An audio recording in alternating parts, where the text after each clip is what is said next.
In London, Ontario, there lives a man whose basement is unlike anything you've ever seen. This is Robert Wardhaugh. Hi, my name is Robert Wardhaugh. Robert has been playing the same Dungeons & Dragons campaign for over 30 years. 35 years to be exact. I'm sorry. That's okay.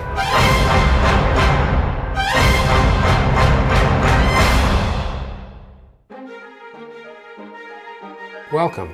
Would you like to play a dwarven rogue? You look like a rogue. Wait, let's back up for a second. Dungeons & Dragons is a fantasy role-playing game where a group of people come together and play out adventures dictated by a dungeon master.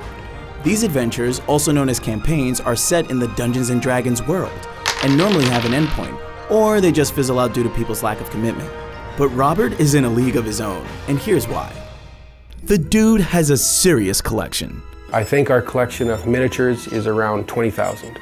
And then over the years, I discovered terrain. Ultimately, I'm a collector also. And a lot of my enjoyment comes from being able to get new stuff and to put new stuff on the table so the players are constantly coming across new settings. Because it's a game that doesn't stick to one particular campaign setting, I'm able to use any figs that actually fit the world.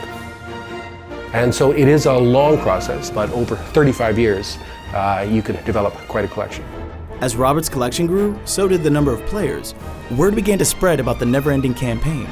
We have people coming from all over the country to play, often flying in. Wait, all over the country? That's right.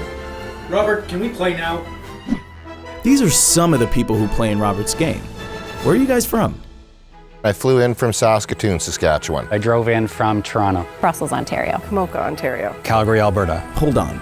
What happens if people can't fly in or drive to Robert's house to play? Hey everyone. Problem solved.